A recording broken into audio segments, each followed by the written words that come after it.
Pemirsa, pembobolan rekening 13 bank di Indonesia dengan modus skimming ini kembali diringkus oleh polisi. Bagaimana kronologisnya? Dan saat ini kami sudah bersama dengan Wadir Reskrim Polda Metro Jaya, AKBP Ade Aris Sam Indardi. Bang Ade, apa kabar? Baik, Mbak. Selamat sore. Selamat sore. Dan ahli teknologi informasi Pak Marsudi Wahyu Kisworo. Selamat sore, Pak Marsudi. Selamat sore, Mbak. Ini bukan kasus pertama skimming dan lagi-lagi pembobolan uang nasabah bank melalui modus skimming. Yang kali ini bagaimana kronologi pengungkapan kasusnya? Ya, alhamdulillah ini modus yang tercanggih ya, karena alatnya deep skimmer, tapi berhasil kita ungkap juga. Oke. Informasi awal dari teman-teman perbankan ya, karena salah satu bank mendapat laporan dari nasabah tersebut menyanggah adanya transaksi keuangan, dia tidak merasa melakukan transaksi, namun dananya terkuras. Kemudian setelah kita lakukan penyelidikan dengan tim yang sudah pernah mengungkap sebelumnya juga, tidak selang berapa lama kita mengungkap kasus ini. 5 orang tersangka kita amankan, 1 orang warga negara Hungaria, 3 orang warga negara Rumania, dan 1 orang warga negara Indonesia.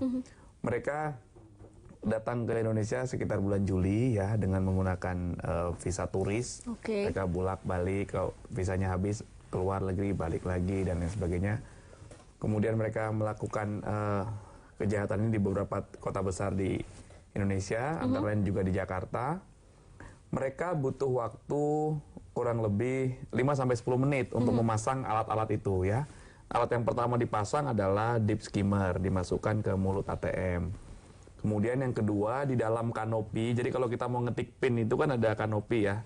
Itu di dalamnya dipasang spy cam, ditambah dengan baterai. Apabila di ATM-ATM tertentu tersebut tidak ada kanopinya, maka mereka menyiapkan kanopi yang sudah mereka siapkan itu. Dipasang spy cam lagi dan ekstra baterai. 7 hari kemudian mereka balik lagi mengambil hasil data-data tersebut, kemudian mereka kembali ke safe house-nya mereka, data kemudian ditarik, di copy, kemudian di cloning dengan menggunakan encoder, dan kartu-kartu kosong yang sudah mereka siapkan kemudian dicetak. Dari kelima tersangka ini kita mengamankan ada 1.480 kartu yang siap untuk digunakan dengan lengkap dengan data-datanya. Kemudian ada beberapa kartu ATM lain, paspor, dan juga sejumlah uang. Kalau yang sekarang ini tarik datanya semua dilakukan di Indonesia. Kalau di modus sebelumnya ini kan datanya dikirim ke luar negeri melalui email. Artinya ini jauh lebih canggih dan terorganisir daripada kasus sebelumnya? Ya, kejahatan ini memang kejahatan yang dilakukan oleh sindikat ya, sindikat terorganisir, terencana.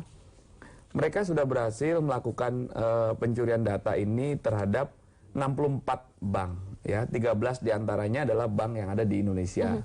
Kemudian sisanya 51 bank itu ada beberapa bank di luar negeri. Baik, Pak Marsudi, ini kalau Anda lihat bagaimana kasus pembobolan uang nasabah dengan metode skimming kok begitu populer terulang lagi? Apakah sistem keamanan bank yang kurang baik atau seperti apa? Ya, sebetulnya kalau dari sisi keamanan teknologi, pencurian dengan skimming itu pencurian yang paling sederhana, paling mudah. Paling mudah, karena ada 3 cara umumnya, cara bagaimana kita membobol rekening seseorang itu. Yang pertama peretasan, itu yang paling canggih. Langsung servernya bank diretas. Itu paling canggih dan paling sulit. Yang kedua adalah menggunakan social engineering. Mulai dari yang namanya hipnotis lah, tipu dan sebagainya. Nah, yang ketiga adalah menggunakan alat yang meskipun mungkin bagi kalangan awam dianggap canggih ya, tapi mesin skimmer itu mesin yang sangat sederhana. Dia mengcopy apa yang ada di dalam magnetic stripe, kemudian disimpan di dalam memorinya dia. Ini tadi dikatakan cara yang sederhana. Iya, karena itulah selalu itu kira-kira sudah 5 tahun yang lalu sudah ada semacam ini. Betul. Sudah dilakukan dengan tekniknya. Hanya memang salah satu kelemahan dari bangsa kita ini kan, bangsa kita ini selalu apa ya, awareness atau kesadaran mengenai keamanannya kurang, sehingga misalnya budaya merubah PIN itu nggak pernah dilakukan. Baik, padahal itu perlu, penting. Perlu. Kenapa? Karena mungkin bangsa kita itu kalau lihat uang, misalnya kita pegang uang 200.000, kita merasa itu uang, kita simpan betul-betul. Tapi kalau kita lihat cuma selembar plastik, kan kita nggak sadar bahwa di situ isinya uang, sehingga kita menjaganya tidak sehati-hati kalau itu uang beneran. Baik, mirsa Anda juga bisa berpartisipasi melalui line telepon interaktif di 02151551111. Dan Bang Ade, ini kan ada apa sih pemasangan mesin, ada kamera yang tadi dikatakan dipasang. Secara kasat mata, apakah nasabah bisa mengetahui kalau di ATM itu ada yang tidak beres? Bisa, ya sebenarnya. Kalau deep skimmernya nggak bisa terdeteksi, tapi kalau spy cam bisa diraba ya. Karena inti dari sempurnanya kejahatan ini adalah dengan PIN ya. Ini perlu diinformasikan dan ini berarti mudah sebenarnya antisipasinya kalau PIN itu tidak. Jadi kalau tanpa PIN mereka bisa sudah mengcopy data dari skimmernya, tapi tanpa adanya PIN mereka nggak bisa finishing untuk menarik uang itu sehingga mengganti PIN, menutup PIN, ya kemudian tidak memberikan data itu kepada orang lain, apalagi orang tidak kenal, itu penting juga. Karena kalau tanpa PIN mereka nggak bisa. Mungkin pemirsa dan juga saya termasuk yang abai untuk melakukan penutupan. Apalagi kalau di ATM itu hanya ada kita sendiri ya dengan petugas keamanan tidak menutup. Ternyata ini berbahaya dan PIN juga harus dilakukan pergantian secara berkala.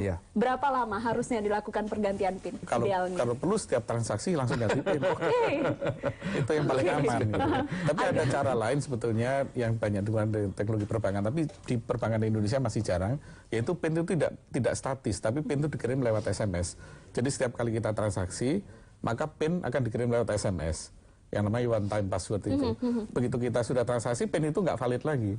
Nah itu tapi perbankan di Indonesia masih belum adopsi. Beberapa itu sudah dilakukan untuk transaksi internet banking? Iya, kalau internet banking sudah, tapi untuk ATM belum. Mestinya bisa juga menggunakan itu.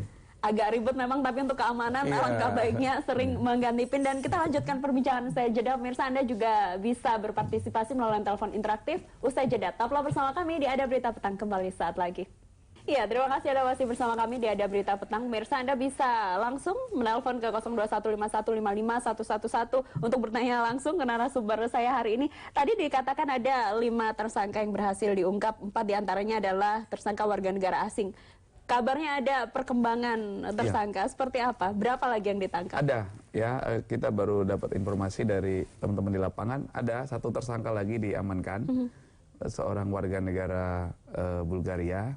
Perannya dia adalah orang yang mengambil hasil kejahatannya. Ketika sudah selesai, maka diambil uang-uangnya itu. Pengungkapan ini adalah bantuan juga dari masyarakat.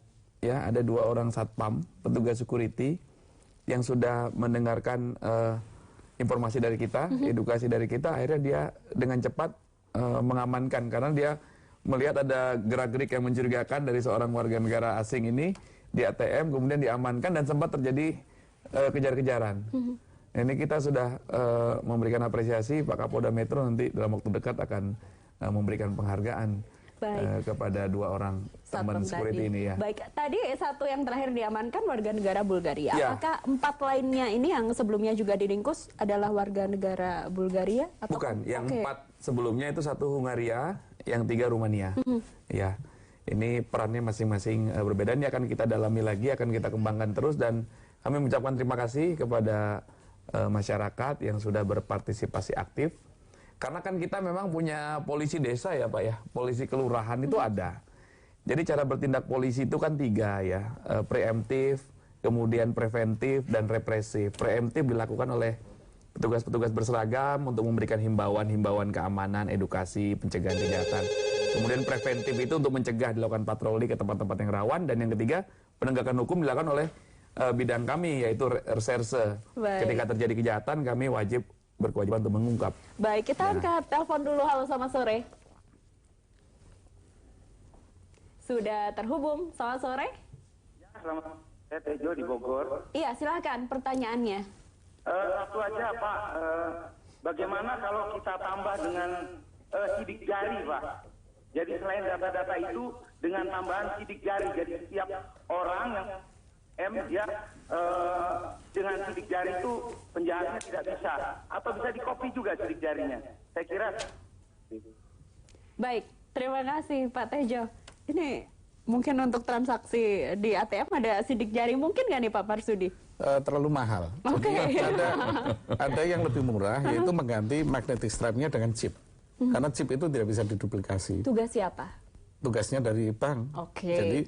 Jadi tidak lagi menggunakan money seperti kredit card zaman dulu kan masih pakai magnetic stripe. Nah, kemudian kita diganti chip, itu keamanannya meningkat luar biasa. Itu jauh lebih murah dibandingkan pakai sidik jari, karena sidik jari itu membaca sidik jarinya mahal. Oke, artinya ini chip yang ada di kartu. Iya, seperti kredit card kan ada. Jadi kartu ATM sekarang kan nggak pakai chip, tapi kalau kredit card kan ada chipnya itu. Nah, jadi kartu ATM itu jangan lagi menggunakan magnetic stripe, tapi menggunakan chip. Karena chip itu tidak bisa diproduksi oleh masyarakat biasa. Kartu ATM saya memang belum ada chip nih, yang umumnya kartu Indonesia debit. Masih belum. Tapi adakah bank di Indonesia yang sudah menerapkan ATM menggunakan chip? Waktu itu BI pernah punya inisiatif untuk mengganti semua kartu ATM dengan chip, tapi karena mungkin biayanya mahal, jadi belum dilaksanakan. Oke, ini adakah nanti yang akan dilakukan oleh kepolisian dengan perbankan menghimbau adanya pergantian chip, Bang Ade? Ya, kerjasama selama ini sudah kita lakukan ya. Direktur kami, Kombes Niko, ketika menjadi Kasubdit Jatamdas tahun 2009 sudah mengungkap kasus ini juga, skimming. Artinya kerjasama itu sudah kita lakukan dan kita akan tingkatkan terus, antisipasi secara bersama-sama. Dan yang lebih penting itu ya pemegang kartu ini. Karena secara psikologis ya, ini kita analisa. Orang yang mau ngambil ATM itu orang yang dalam kondisi terburu-buru. Betul. Ya kan? Dia kadang mulai terburu-buru, antri, padat, rame orang. Dia pun lagi ngantri pun masih bisa berkomunikasi dengan banyak pihak. Mungkin dia melakukan pembayaran, mengkonfirmasi PIN dan lain sebagainya. Ini agak lengah ya. Nah, di sisi lain kadang-kadang ketika pelaku ini lagi mengambil peralatannya kan mereka juga berkeliaran di sekitar itu. Jadi tolong sama-sama kita antisipasi ya. Baik, Pak Marsudi, ini kan permasalahannya tadi beberapa kasus yang diungkap adalah yang di mesin ATM. Tapi seringkali transaksi di mesin-mesin gesek, di supermarket, di kafe dan sebagainya. Apakah di situ juga potensial adanya potensial, kejahatan? tetapi karena dia terisolir ya, karena kan mesin gesek itu kan ada di kasir, jadi itu lebih sulit untuk dipasangi alat-alat tadi. Tapi saya mau menambahkan Pak Ade tadi ya, sebetulnya setiap instalasi ATM itu ada CCTV-nya. Jadi ketika seseorang itu memasang skimmer dan kamera itu mestinya terekam di dalam CCTV itu. Nah, sekarang masalahnya adalah apakah bank itu kemudian membuka rekaman CCTV itu sebenarnya dengan mudah bisa dilihat di sana ketika seseorang masuk ke mesin ATM, tapi kok bukan melakukan transaksi, tapi dia melakukan ada ngoprek-ngoprek lah kira-kira istilahnya itu.